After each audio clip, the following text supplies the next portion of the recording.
vamos a hablar sobre la ciberseguridad en los centros educativos. Nos vamos a centrar en dos aspectos de esta ciberseguridad. Por un lado, lo que es la protección de los datos, de los menores en los centros educativos, que esa es la base de la ciberseguridad desde un plano de vista más técnico, más físico, si lo queréis entender así. Y por otro lado, pues la ciberseguridad relacionada con los centros educativos y los riesgos que asumen los menores en Internet y que en cierta manera pues tienen que ver también con lo que sucede en la convivencia diaria de los centros educativos. Vamos a ver pues diferentes riesgos que asumen y cómo desde el ámbito de la ciberseguridad se puede tener en cuenta. Sobre todo nos vamos a centrar en un aspecto fundamental y clave como es el factor humano. El factor humano en esta ciberseguridad más allá del factor técnico, porque como dicen muchos expertos en este sentido, ese factor humano es precisamente el eslabón más débil de cualquier sistema de ciberseguridad y por eso pues, nos vamos a centrar en él. Como veréis, las pautas que vamos a seguir pues, van a ser muy sencillas en lo que vamos a ver a continuación. Vamos a, vamos a guiarnos por una guía, nunca mejor dicho, por la guía de uso seguro y responsable de Internet para profesionales de los servicios de protección a la infancia, que es una guía elaborada por el Observatorio de la Infancia y el Instituto Nacional de Ciberseguridad, el INCIBE, y que está publicada y accesible pues, a través de su página web sin ningún tipo de problema. En esta guía nos vamos a centrar en varias cuestiones. No en todas las que se recogen en la guía, porque vienen pautas educativas para diferentes problemas que puedan surgir, pero en eso no nos vamos a detener. Nos vamos a detener sobre todo en otra serie de cuestiones que pueden ser más interesantes para la gestión de un centro educativo y para la gestión de la ciberseguridad en nuestros centros educativos y como profesores, pues en nuestro día a día también nos puede servir. Y también como ciudadanos, ¿para qué nos vamos a engañar en este sentido? Porque la ciberseguridad pues está alrededor de todo, porque quien no tiene un teléfono móvil que levante la mano en este momento o que deje de escuchar esta sesión. Bueno, lo primero, bromas aparte, vamos a hablar sobre la gestión de la información. Las posibilidades de búsqueda de información, tanto para nuestros alumnos como para nosotros, pues es casi infinita en el acceso que tenemos al ciberespacio, en el acceso que tenemos a Internet. Pero hay información de todo tipo, como nosotros hemos podido comprobar o como cualquiera de nosotros puede comprobar. Tenemos información fiable, información más o menos fiable, información menos fiable, pero sobre todo también en esta época de las fake news, que bueno, son las mentiras de toda la vida, pero también en esta época de las fake news, y sobre todo cómo, si nos afecta a nosotros como adultos, cómo puede afectar también a los menores que nosotros estamos, bueno, pues tenemos como alumnos, estamos educando, en cierta manera estamos contribuyendo a su educación, pues sobre todo en ellos tiene mayor efecto, sobre todo cuando son más, a medida que son más pequeños y para eso pues es importante conocer uno de los riesgos, que es ese acceso a contenido inapropiado o perjudicial. Y aquí lo importante pues, es el desarrollo de las habilidades para poder gestionar adecuadamente esta información, toda la información que tenemos y reconocer cuándo necesitamos la información, cómo localizarla, evaluar la relevancia y la fiabilidad de esta información y también ser capaces de poder utilizarla efectivamente, que esta es una de las cuestiones que vienen recogida en esta guía. Como os digo, el riesgo es ese acceso a contenido inapropiado o perjudicial y para todo ello, para ese contenido, para ese acceso a contenido tenemos que tener en cuenta diferentes cuestiones de todas las aplicaciones que utilizamos o de todos los lugares a los que nosotros vamos en el ciberespacio y conocer sus mecanismos de denuncia. Lo que más están utilizando los chavales en este momento pues es Instagram. Esto no quiere decir que pues vayan a utilizar otras aplicaciones porque lo que sí es verdad es que el ciberespacio está en revolución permanente. Y lo que sí tienen en común cualquier aplicación, ya sea Instagram o cualquiera de las otras aplicaciones, es que cualquier contenido que sea engañoso, fraudulento o inadecuado se puede denunciar y solicitar su eliminación. Se puede reportar, denunciar en este sentido. Como digo, lo primero que debemos hacer es ponernos las pilas en cuanto a cualquiera de las aplicaciones que utilizamos nosotros, cualquiera de las páginas web a las que nosotros recurrimos, pues conocer esa parte de denuncia, de cómo denunciar. En esta guía, por ejemplo, pues tenemos cómo hacerlo a través de Instagram, que tiene pues su apartado de denuncia y se puede denunciar por diferentes motivos, simplemente porque no me gusta, porque salen desnudos o pornografía, porque tiene contenido o símbolos que incitan al odio, porque existe violencia o amenaza de violencia, porque hay venta o promoción de armas de fuego, esto es muy estadounidense, por ejemplo, la venta o promoción de drogas, acoso o bullying, que bueno, de eso hay que hablar detenidamente, y luego pues infracción de la propiedad intelectual o autolesión. Podemos denunciar por cualquiera de esas cuestiones cualquier tipo de imagen o vídeo, material audiovisual que tengamos en esta red social de Instagram, pero como sucede en esta red social, pues lo tenemos en el resto de sitios. Aquí lo importante para nosotros como gestores de centros educativos, como personal de centros educativos, como profesionales que estamos en contacto con los menores, debemos tener en cuenta que todos los centros, estos centros que de alguna manera están en contacto con los menores, ya sean centros educativos o de cualquier otra índole, deberían tener un sistema de filtrado de red, además, en el que se pueda comprobar de una manera fácil eh, pues el acceso que ha tenido cada uno de los teléfonos móviles, de tabletas o de ordenadores que están conectados a nuestra red, dónde están accediendo en cada momento y a qué contenido están accediendo. Para esto, pues también es importante que tengamos en cuenta una serie de aspectos que puedan estar relacionados con herramientas de control parental, que se pueden utilizar estas herramientas de control parental por parte de los padres, pero también se pueden utilizar por parte de los centros educativos. Y para eso, pues tenemos aquí un breve resumen de diferentes herramientas de control parental que lo que hacen es limitar el acceso a contenidos inapropiados en función de la edad de los niños, permiten la opción de limitar el tiempo de uso de los dispositivos, también nos permiten realizar un seguimiento de la actividad del menor en Internet, enseñan que existen determinados contenidos y sitios web que por su seguridad se deberían evitar, pueden detectar comportamientos inapropiados y prevenir riesgos como puede ser el child grooming o el ciberbullying, y también ofrecen a los menores pues un entorno seguro con el que poder familiarizarse con las tecnologías de la información y la comunicación. Lo bueno es que la mayor parte de estas herramientas pues son gratuitas y tienen una versión gratuita, aunque luego bueno, pues algunas puedan tener diferentes cuestiones. Aquí os voy a hacer un resumen de las 10 más importantes, como es Custodio, que es una herramienta de la más recomendada por los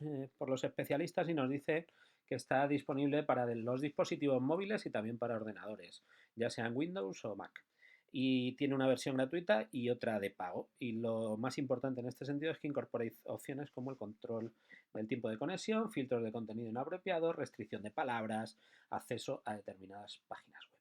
Después tenemos Secure Kids, que es otra herramienta de control parental que tiene funcionalidades en su versión gratuita, aunque también tiene de pago, y es una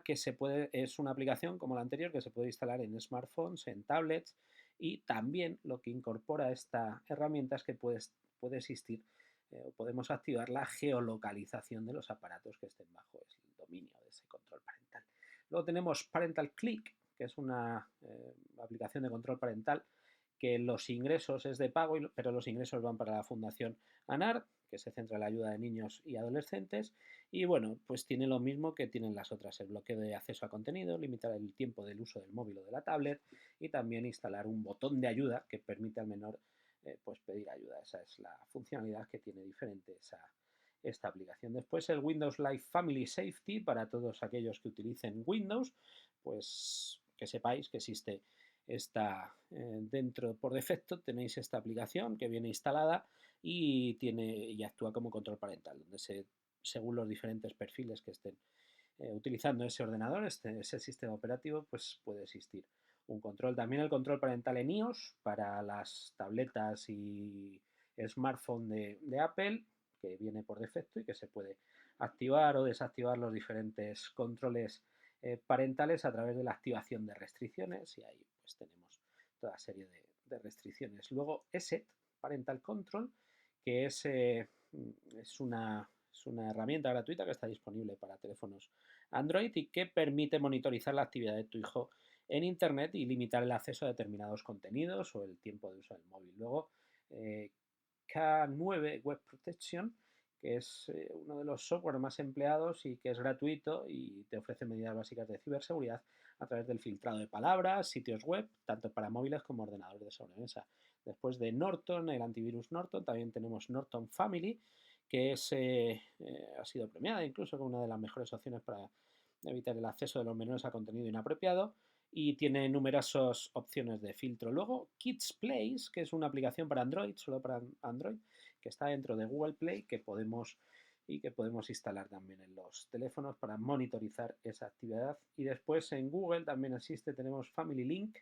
de Google, que está diseñada para dispositivos móviles, que son los que más se utilizan, y tiene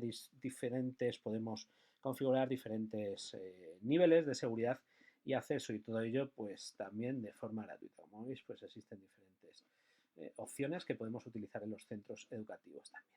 Después, en cuanto a la supervisión de los sitios web a los que se accede en equipos del centro, que esto os iré comentando también un poquito más adelante, todo lo que se puede hacer en ese sentido, pero que es fundamental que partamos de esa concienciación y que sepamos que debemos monitorizar el acceso no solo por los problemas que podamos evitar, la prevención que podamos realizar, sino por los propios problemas en cuanto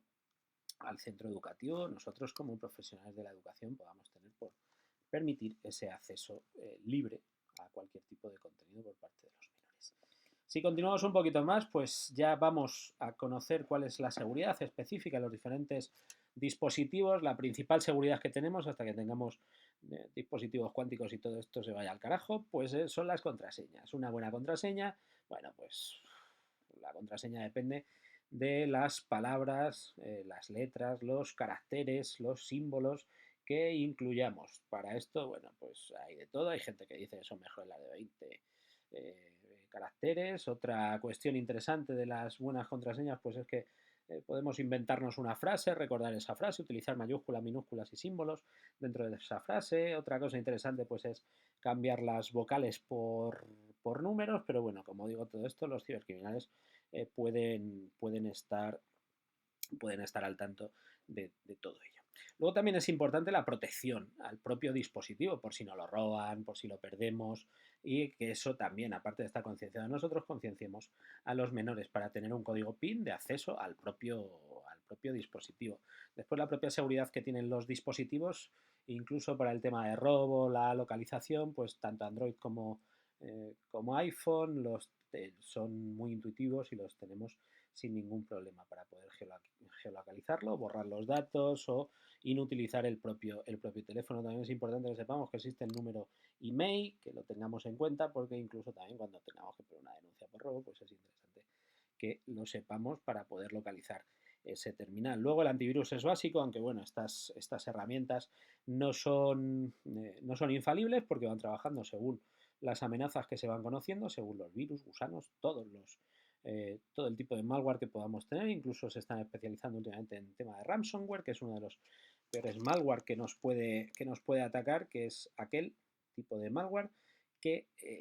encripta nuestros sistemas y nos pide un rescate a cambio de devolvernos otra vez los datos que nos han encriptado. Y en este sentido, aunque no sean infalibles, sí es bueno tenerlos porque nos van a evitar todas las amenazas que ya se conozcan. No las desconocidas, pero sí las que se conozcan. Y, hombre, una buena parte de los ataques que podamos sufrir, pues sí van a estar. Y luego, pues los parches, en cuanto a las actualizaciones diarias que hay en todos los sistemas. Esto es muy importante que estén actualizadas porque cada 2x3 tenemos actualizaciones de seguridad en función de las vulnerabilidades, incluso de Zero Day, que se pueden encontrar en este sentido. Luego, sobre la descarga de aplicaciones, que esto también es interesante. No las propias aplicaciones que nos podamos descargar en nuestros centros educativos, porque cada vez se utilizan más tablets, sino las que podamos utilizar también nosotros y nuestros chavales. En cuanto a esas cuestiones, pues es importante que tengamos en cuenta que las descargas en este sentido de las aplicaciones, pues lo suyo es hacerlas en las tiendas oficiales. Si las hacemos fuera, pues es probable que esas aplicaciones vengan con algún bicho, pero el riesgo que tenemos con estas aplicaciones no es solo que vengan con algo que no queremos, sino que utilicen nuestros datos o nos puedan espiar porque acceden a muchas más cuestiones. De hecho, si queréis buscar la serie Ciberseguros de Udima, y hablamos sobre todas estas aplicaciones en el primer episodio, Ciberseguros de Udima. Donde vemos pues que una simple linterna que nos podemos descargar en nuestro dispositivo Android, pues tiene acceso a nuestra libreta de direcciones, a nuestra geolocalización, y cualquier cibercriminal o cualquier persona puede acceder a todo nuestro teléfono simplemente por habernos descargado esa linterna. Por eso es muy importante que venga información completa del desarrollador de esa aplicación y de la política de privacidad, la política de cookies, todo lo que tengamos en esa aplicación, las valoraciones de los usuarios y luego los permisos en función de sus funcionalidades. Por ejemplo, lo que os he dicho, es una tontería que nos descarguemos una linterna si tiene acceso a toda nuestra libreta de direcciones, a nuestra geoposición, a nuestro geoposicionamiento y a todas estas cuestiones. En este sentido es importante que nuestros centros, o incluso nosotros, tengamos un plan de ciberseguridad y nuestros centros tengan un plan director de ciberseguridad o de seguridad en función del, primero, el análisis de la realidad del centro, segundo, la identificación de los riesgos y, muy importante, los efectos, es decir, qué puede pasar si sufrimos determinados ciberataques, y por último, pues proyectos de mejora de esta prevención de riesgos, desde la concienciación de todo el profesorado, nuestros alumnos, todos los usuarios, personal administrativo, a qué pasaría o qué tipo de funcionalidades técnicas podemos implementar en ese sentido. Como habéis visto, tanto los controles parentales como los antivirus, como cualquier tipo de protección, el encriptado de nuestros archivos, pues es básico y es fundamental que lo conozcamos. Lo más importante es eso, que sepamos que nuestros archivos los podemos cifrar, los podemos codificar para que nadie pueda tener acceso a ello y aparte la ley lo pide. ¿De acuerdo? Sobre todo porque estamos trabajando con datos sensibles porque son datos de menores, que esa es otra cuestión. También es importante en ese sentido, aparte del plan director de ciberseguridad, que sea un documento que se elabora con esas cuestiones y que haya un responsable en ese sentido, pues el uso de equipos por parte de los menores, el uso de equipos del centro por parte de los menores también tiene que estar protegido. Tenemos que planificar el espacio en el que van a estar, que todos tengan contraseñas, que estén actualizados y tengan su antivirus y que los usuarios de los menores que entren o cualquier usuario pues no tenga los poderes de un superusuario, sino estén limitados y tenga accesos muy limitados. Las cámaras que estén tapadas físicamente, incluso físicamente, si alguno de vosotros se da cuenta de una fotografía de Mark Zuckerberg, tenía, y este hombre, os podéis imaginar, pues tenía su ordenador tapada la webcam con un celofán, con algo opaco. No pongáis un celofán que no funciona, pero sí algo opaco. Y luego elaborar unas normas de uso de esos equipos, ¿de acuerdo? Es muy importante que se tengan en cuenta. Y sobre todo el acceso, todo lo que hemos visto, de que tengan su control parental, de los controles parentales, que en este caso es control por parte de los profesorados, del responsable de los equipos, del aula, bueno, pues que lo tengamos ahí en cuenta y también lo sepamos en ese sentido. Luego, sobre la protección de datos, esto es muy interesante, la protección de datos, porque ya digo, hay una legislación muy estricta, muy rígida, con unas sanciones que son muy, muy, muy importantes en cuanto a esa protección de datos. Aquí es importante que tengamos en cuenta que no para todo necesitamos el consentimiento firmado, porque ya al ser un centro educativo, cuando se realiza una matrícula, pues los datos que tenemos dentro de esa matrícula, si no se los vamos a ceder a terceros, ni van a ser para otra cuestión, sino simplemente para el desarrollo, pues tanto de las clases, el desarrollo educativo, pues para eso no necesitamos un consentimiento firmado. Aquí sí es importante una cuestión que podemos tener en cuenta y es que a lo mejor el que todo el mundo tenga acceso a las notas, por ejemplo, hay alguna universidad a la que han sancionado por eso, que estén ahí los DNIs y datos personales de todo el mundo en los listados que había antiguamente, o se saque un PDF ahí con todos los listados y se identifique perfectamente nombre, apellidos, DNI, pues bueno, todo eso hay que limitarlo bastante y lo debemos tener en cuenta en ese sentido. También es importante que tengamos el consentimiento expreso, sobre todo si son mayores de 14 años, tienen 14 años o más, que parece ser que está ahí, aunque no hay nada legal, no hay ningún tipo de legislación que nos lo diga al respecto, pero sí es conveniente que tengan el consentimiento de que cualquier tipo de sus datos, pues para qué finalidad tienen, para qué se están usando, qué datos son, bueno, y todo eso pues lo tengamos en cuenta y estén ahí. Y tengamos ese consentimiento tanto de los menores como por parte de los tutores legales. Luego, para otras actividades que no estén dentro de la normalidad, de lo que se hace en el día a día, del currículum académico, bueno, excursiones, todo lo que hay alrededor, pues que tengamos ese consentimiento expreso, sobre todo si va alguien a pasar cuestionarios, cualquier